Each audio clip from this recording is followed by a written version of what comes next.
ایک حدیث میں ہے کہ برے اخلاق والی عورت کو طلاق نہ دینے والے کی دعا قبول نہیں ہوتی۔ اس حدیث کا کیا مطلب ہے؟ دیکھیے شعب الایمان کتاب کے اندر یہ حدیث ہے۔ یہ حدیث بخاری شریف کی حدیثوں کی طرح سے صحیح حدیث ہے، اگرچہ بخاری شریف میں نہیں ہے یہ حدیث۔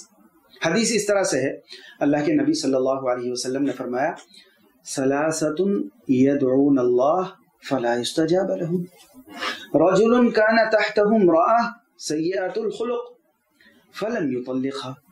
تین لوگوں کی دعا قبول نہیں ہوتی ہے، ان میں سے ایک وہ شخص ہے جس کی بیوی بد اخلاق ہو اور وہ اس کو طلاق نہ دے۔ پوری حدیث کو سامنے رکھ کر علماء اس حدیث کے اس جملے کا یہ مطلب بیان فرماتے ہیں کہ شوہر کی بد دعا اپنی بیوی کے حق میں قبول نہیں ہوتی۔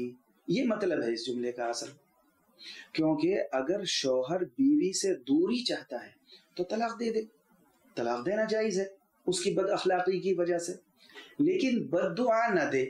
اگر بد دعا دے بھی دی پھر بھی قبول نہیں ہوگی بد دعا۔ لہذا معلوم یہ ہوا کہ شریعت میں بد اخلاق بیوی کو طلاق دینا ضروری نہیں ہے، البتہ ایسی عورت کو طلاق دینا گناہ بھی نہیں ہے، جائز ہے اس کی بد اخلاقی کی وجہ سے۔ اچھا ایک بات اور، وہ یہ کہ عام طور پر لوگ یہ سمجھتے ہیں کہ طلاق دینا ہر صورت میں برا اور غلط ہے، حالانکہ ایسا نہیں ہے۔ بعض صورتوں میں طلاق دینا بہتر اور ثواب کا کام ہے، اور بعض صورتوں میں ضروری اور واجب ہے طلاق دینا۔ اگر آپ نے طلاق نہیں دی تو گنہگار ہوں گے۔ دیکھیے طلاق دینا یقیناً ابغض المباحات ہے، لیکن بعض صورتیں اس سے الگ ہیں۔ مثلا عورت بھی پریشان ہے، طلاق لینا چاہتی ہے وہ بھی، اور مرد بھی پریشان ہے، طلاق دینا چاہتا ہے وہ بھی، اور بچوں کی پرورش کا بھی کوئی مسئلہ نہیں ہے۔ اس صورت میں طلاق دینا صرف جائز ہی نہیں بلکہ بہتر ہے، تاکہ دونوں خوشی اور آزادی کی زندگی گزاریں اور پھر جہاں چاہیں دونوں شادی کریں۔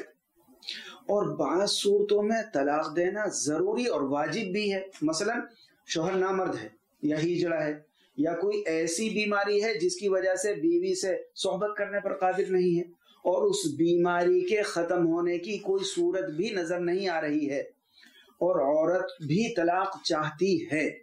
ان صورتوں میں طلاق دینا یہ مرد پر واجب ہے اور ضروری ہے، اگر نہیں دی تو یہ ظلم ہوگا اور گناہ ہوگا۔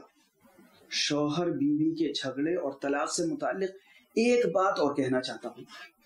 اگر میاں بیوی کے آپس کے اتنے جھگڑے ہیں کہ ساتھ رہنے کی صورت بہت مشکل نظر آ رہی ہے اور بچوں کی پرورش کا بھی کوئی مسئلہ نہیں ہے، تو ایک طریقہ یہ اختیار کریں جس کو لوگ نہیں جانتے ہیں، جس میں کوئی گناہ بھی نہیں ہے۔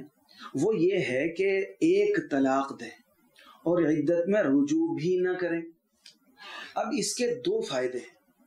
اب آپ سوچ رہے ہوں گے کہ مفتی صاحب طلاق تو ہو گئی اور عدت بھی گزر گئی، اب اس میں کون سے دو فائدے ہیں؟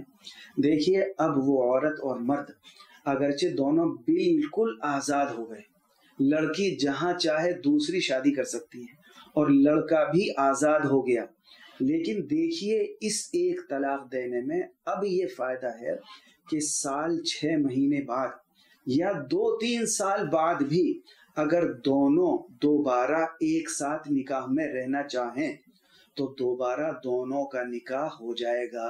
دوبارہ لڑکی کو حلالے وغیرہ کرنے کی، کسی دوسرے سے نکاح اور شادی کرنے کی ضرورت نہیں ہے، دوبارہ ان دونوں کا نئی مہر کے ساتھ نکاح ہو جائے گا۔ اور دوسرا فائدہ یہی ہے کہ اگر کہیں اور شادی کرنا چاہیں تو دونوں کر سکتے ہیں جہاں چاہیں۔ اللہ تعالی ہمیں صحیح سمجھ عطا فرمائے اور ایک دوسرے کو سمجھنے کی اور تحمل کی توفیق عطا فرمائے، آمین۔